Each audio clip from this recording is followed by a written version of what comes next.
رہنمائی فرمائیے کہ آئی ایم ایف کیا یہ انسٹرکشن دے سکتا ہے ہمارے وزیر خزانہ کو کہ آپ کے گھروں میں پیسے پڑے ہیں؟ اور دوسرا، اس ملک میں 90% آدمی نے تو شاید ڈالر کی شکل نہ دیکھی ہو۔ متحدہ عرب امارات نے پاکستان سے تازہ گوشت کی سمندری راستے سے امپورٹ بند کر دی ہے۔ یو اے ای حکام کے مطابق پابندی کا اطلاق 10 اکتوبر سے ہوگا۔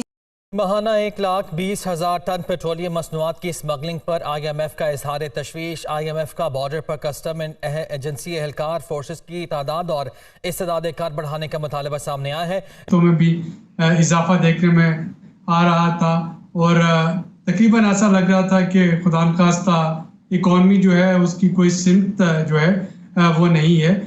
آئی ایم ایف نے نگراں حکومت کو بجلی بلوں میں بڑے ریلیف سے روک دیا۔ آئی ایم ایف نے بجلی کی واجبات کی عدم ادائیگی پر تشویش کا اظہار کرتے ہوئے کہا اگر بجلی بلوں میں ریلیف دیا تو سرکولر ڈیٹ کم نہیں ہوگا۔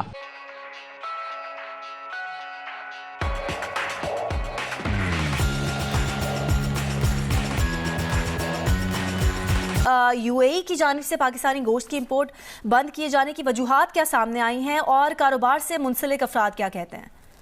جی، جو اطلاعات آ رہی ہیں وہ یہ کہ فنگس لگا ہوا ایک کنٹینر میں گوشت وہاں پہنچا تھا، جس کے بعد یہ ایکشن ہوا ہے، کیونکہ بڑا ڈراسٹک ایکشن ہے، کیونکہ جس کمپنی نے بھیجا تھا اسے انڈیویجولی بھی بین کیا جا سکتا تھا، لیکن پوری چلڈ میٹ کی جو ایکسپورٹ ہے پاکستان کی وہ روک دی گئی ہے۔ اور ایسے وقت میں جبکہ ڈالر کی ضرورت ہے، یہ $12 ملین صرف مہینے کے یہ ایکسپورٹ کروا رہی تھی، تو مختلف ایکسپورٹرز ہیں، کامران خلیل، فیصل حسین اور میاں حنان، ان کا یہ کہنا ہے کہ گورنمنٹ کو یہ اعلیٰ سطح پہ اٹھانا چاہیے، ٹیڈاپ کو یہ معاملہ اٹھانا چاہیے یو اے ای سے۔ بہت شکریہ۔ اگر گھروں میں پیسے ہوں گے تو ارب خرب پتی لوگوں کے پاس ہوگے، ان کے محلوں میں تو انہوں نے جانا نہیں ہے۔ 2-3 دن پہلے پنڈی ایک ریڈ ہوئی، سنا اربوں روپے پکڑا گیا، بعد میں ایف آئی اے والے معافی مانگ رہے ہیں۔ تو ڈو یو تھنک یہ گاؤں شہر جا کے گھروں میں چھاپے سے اتنا پیسہ آ جائے گا کہ ملک کا قرضہ اتر جائے اور اکانومی بہتر ہو جائے؟ دیکھیے، جو آپ کا سب سے امیر طبقہ ہے، ماشاءاللہ ان کی اتنی طاقت ہے کہ وہ نظام میں جو چاہیں تبدیلی لا سکتے ہیں، اور دوسری طرف جو آپ کے بڑے جو اسپیکولیشن کرتے ہیں ڈالرز میں، وہ اپنا پیسہ پاکستان میں نہیں رکھتے، وہ باہر کے اکاؤنٹس میں ان کے جو انویسٹمنٹس ہیں وہ بے تحاشا بڑے بڑے اماؤنٹس ہیں۔ تو میری گزارش یہ ہے کہ اس جو ایک نئی کوشش کی جا رہی ہے کہ گھروں پر حملہ کیا جائے، یہ میں سمجھتا ہوں کافی حد تک، پھر سے کہوں گا، نامناسب۔ اچھا ڈاکٹر صاحب، چند دن پہلے انہوں نے کہا تھا کہ لاکر پہ بھی جا کے سکین کیے جائیں گے اگر ہزاروں ہیں، تو کیا یہ ممکن ہے لاکر سکین کیے جائے اور اندر سے ڈالر اور پونڈ خود بخود باہر آ جائے؟ اچھا جی میں کدھر چلنا تھا نال؟ دیکھیے، یہ بھی نامناسب ہے، اس لیے کہ ہمارے لاز کے تحت لاکرز جو ہیں بینکنگ سسٹم کے تحت پروٹیکٹڈ ہیں۔ اب کس حد تک آپ لوگوں کے انڈیپینڈنس پر حملہ کریں گے؟ اب یہ کہ جس طرح ابھی بھٹی صاحب نے کہا ہے کہ یہ جو چھوٹے چھوٹے ڈالر کے اسپیکولیٹرز ہیں وہ ہزاروں میں ڈالر میں ہوتا ہے، اصل اماؤنٹ جو ہے وہ ملینز آف ڈالرز میں وہ باہر جاتا ہے پیسہ۔ آپ فورن بینکس میں اب آپ یہ دیکھیے کہ ایک وقت ہمیں کچھ سال پہلے پتہ چلا تھا کہ بڑے بڑے اکاؤنٹس کس کس کے باہر ہیں، اس پہ آج تک کچھ ہوا ہے؟ کچھ بھی نہیں۔ تو اصل جو آپ کو حملہ کرنا ہے وہ ان لوگوں پر کرنا ہے جو بے شمار پیسہ مختلف ملکوں میں رکھتے ہیں، خاص طور پہ خاص ایسے بینکوں میں جن میں بڑا مشکل ہوتا ہے پتہ کرنا کہ پیسہ کہاں سے آیا ہے۔ یہ ہے اصل سٹرگل۔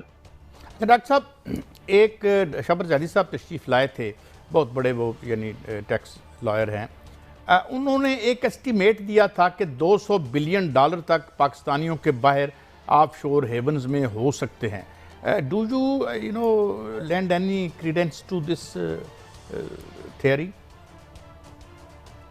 دیکھیے، پاکستان میں مجھے بڑے افسوس سے کہنا پڑتا ہے کہ ٹیکس کے مرات، مختلف فائدے، قیمتوں وغیرہ کے اسمگلنگ اور پھر کرپشن، ان سب کو آپ ملا لیں تو ہمارا اندازہ یہ ہے کہ سالانہ